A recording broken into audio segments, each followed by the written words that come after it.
ನಾನು ನಂಜಪ್ಪ ಅಂತೇಳಿ ಎನ್ಬೆಳ್ತೂರು ಎತ್ತಿರಿಕೋಟೆ ತಾಲೂಕು. ಸ್ವಾಮಿ, ನಾವು ಮೈಸೂರು ಇಂಡಿಯನ್ ಬ್ಯಾಂಕಲ್ಲಿ ಒಂದು ಸಾಲ ತಗೊಂಡು ಟ್ಯಾಕ್ಟ್ರ್ ತಗೊಳ್ಳೋಕ್ಕೋಸ್ಕರ ಟ್ಯಾಕ್ಟ್ರ್ ಕೆಲಸ ನಡೀತಾ ಇತ್ತು. ಅದರಲ್ಲಿ ನಾವು 3 ಲಕ್ಷ ಜಮಾ ಮಾಡಿದ್ದೀವಿ. 5 ಲಕ್ಷ ಲೋನ್ನಲ್ಲಿ ಜಮಾ ಮಾಡಿ ಟ್ಯಾಕ್ಟ್ರ್ ರಿಪೇರಿ ಬಂತು. ಟ್ಯಾಕ್ಟ್ರ್ ರಿಪೇರಿ ಬಂದಾಗ ತಗೊಂಡೋಗಿ ಗ್ಯಾರೇಜ್ ಬಿಟ್ಟು ಅದು ರಿಪೇರಿ ಬಂದಾಗ ಸಾಮಾನು ತರೋಕ್ಕೆ ಅಂತಂದ್ಬಿಟ್ಟು ಇಟ್ಕೋದು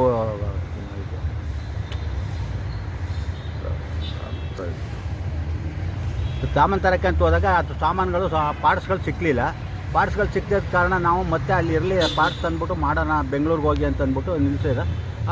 ಬ್ಯಾಂಕ್ನವ್ರು ಬಂದು ಗಾಡಿನೇ ಎತ್ಕೊಂಡು ಹೋಗಿದ್ದಾರೆ. 4 ವರ್ಷ ಆಗಿತ್ತು, ನಂಬರು ಮಾಡಿರಲಿಲ್ಲ. ಮತ್ತು ಎತ್ಕೊಂಡು ಹೋಗ್ಬಿಟ್ಟು ಅದು ಏನು ಮಾಡಿದ್ರು ಅಂತ ನಮಗೆ ಗೊತ್ತಿಲ್ಲ. ನಮಗೆ ಪುನಃ ನೋಟಿಸ್ ಮೇಲೆ ನೋಟಿಸ್ ಕಳಿಸಿ ತಮಿಳ್ನಾಡಿಗೆ ಕೇಸ್ ಹಾಕಿದ್ದಾರೆ. ತಮಿಳ್ನಾಡಲ್ಲಿ ಕೇಸ್ ಹಾಕವ್ರೆ. ಆ ಕೇಸ್ನಲ್ಲಿ ಈಗ ಕೇಸ್ನೇ ನಡೆಸವೋ ಇಲ್ಲ, ನಾವು ಟ್ಯಾಕ್ಟ್ರು ಇಲ್ಲ. ಇನ್ನೆರಡು ಲಕ್ಷ ಕಟ್ಟೋದ್ರಲ್ಲಿ ನಾವೇನು ಭಯ ಪಡ್ತಿರಲಿಲ್ಲ. ಕಟ್ಬಿಡಿ ಇವತ್ತು ದುಡಿಮೆ ಮಾಡಿ. ಅಷ್ಟರಲ್ಲಿ ಇವರು ತೊಂದರೆ ಕೊಡ್ತಾಯಿದ್ದಾರೆ. ತೊಂದರೆ ಕೊಡಿ, ಇನ್ನೂ ಉಳಿಬೇಕೆ ಸಾಯಬೇಕೆ? ಉಳಿಯೋದೊಂದೇ ಅಲ್ಲ, ಉಳಿಬೇಕಾದ್ರೆ ಉಳಿಸ್ಕೊಡಿ, ಇಲ್ಲ ಅಂದರೆ ಸಾಯಬೇಕು ಅಂದ್ರೆ ಸಾಯ್ಬೇಕಾಯ್ತದೆ.